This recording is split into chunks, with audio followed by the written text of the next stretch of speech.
নমস্কাৰ, স্তুতি গোস্বামী নামৰ চেনেলটোৰ এটা নতুন ভিডিঅ'লে পুনৰবাৰ সকলোকে স্বাগতম জনালোঁ। আজি মই আপোনালোকৰ মাজলৈ আগবঢ়াইছোঁ কেঁচা জলকীয়া আচাৰৰ এটা ৰেচিপি। যদি মোৰ ৰেচিপিসমূহ চাই ভাল লাগে তেন্তে চেনেলটো ছাবস্ক্ৰাইব কৰিব। ভিডিঅ'টোত লাইক কমেণ্ট কৰাৰ উপৰি শ্বেয়াৰ কৰিব বুলিও আশা কৰিলোঁ।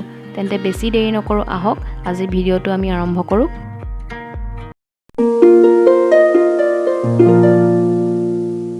এয়া আচাৰৰ কাৰণে লোৱা জলকীয়া, যিহেতু কেঁচা জলকীয়া আচাৰ বনাইছোঁ, গতিকে ইয়াতে মই গোটেইকেইটা সেউজীয়া জলকীয়া লৈছোঁ, পকা জলকীয়া নাই লোৱা। আৰু জলকীয়াখিনি প্ৰথমে ধুই মই পানীখিনি শুকুৱাই ল'লোঁ। এতিয়া জলকীয়াকেইটাৰ পৰা ঠাৰিখিনি গুচাই ল'লোঁ। ঠাৰি গুচাই হৈ গ'ল জলকীয়াৰ। এতিয়া মই জলকীয়াকেইটা সৰু সৰুকৈ কাটি ল'ম। প্ৰথমে দুটুকুৰাকৈ কাটিছিলোঁ, কিন্তু অলপ দীঘল দীঘল যেন লগাত মই সেই দুটুকুৰাখিনি আৰু এটুকুৰা এটুকুৰা কৰি দিলোঁ। অৰ্থাৎ এটা জলকীয়া মই 4 টুকুৰাকৈ কাটি ল'লোঁ। আপোনালোকে নিজৰ ইচ্ছামতে কাটিব।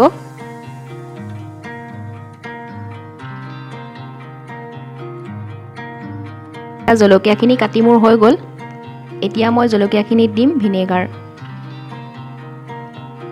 ভিনেগাৰখিনি মই অলপ জলকীয়াখিনি ডুব যোৱাকৈ দিছোঁ, আৰু ভিনেগাৰত মই গোটেই ৰাতিৰ কাৰণে জলকীয়াখিনি ৰাখি থ'ম।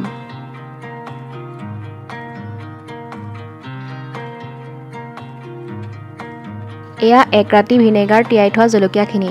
এতিয়া মই জলকীয়াখিনি ভিনেগাৰৰ পৰা টুকি ল'ম।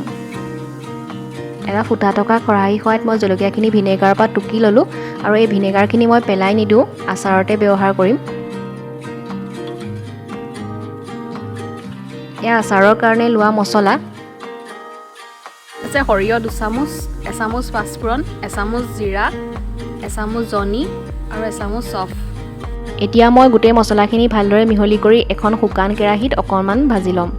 একেবাৰে ৰঙচুৱা কৰি ভজা নাই। এয়া ভাজি হৈ গ'ল, আৰু এতিয়া মই এটা মিক্সি জাৰত এইখিনি লৈ অলপ গুড়ি কৰি ল'লোঁ।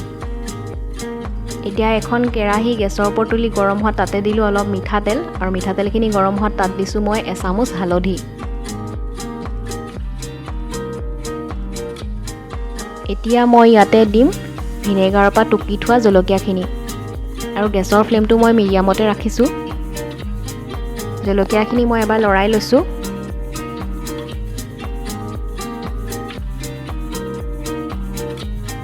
আৰু এতিয়া মই ইয়াতে দিম আন্দাজমতে নিমখ। আপোনালোকে জলকীয়াখিনি ভিনেগাৰ তিয়াই থওঁতো তাত নিমখ দি থ'ব পাৰে, মই পাহৰিলোঁ কাৰণে এতিয়া দিছোঁ। এনেকৈ 5 মিনিটমান ভজাৰ পাছত ইয়াতে মই দিম খুন্দি থোৱা মছলাখিনি।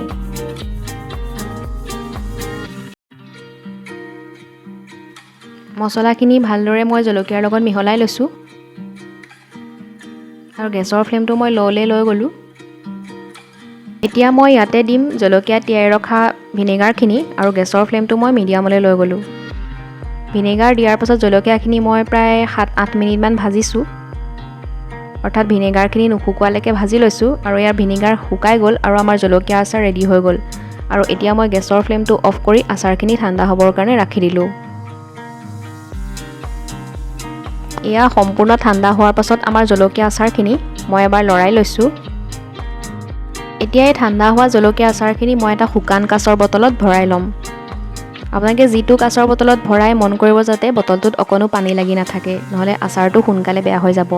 আৰু এই জলকীয়া আচাৰবিধ আপোনালোকে লগালগেই খাব পাৰিব, আৰু ৰাখোঁ বুলি ক'লেও 2-3 বছৰলৈকে ৰাখিব পাৰে। আৰু এয়া আমাৰ কেঁচা জলকীয়া আচাৰ ৰেডি হৈ গ'ল।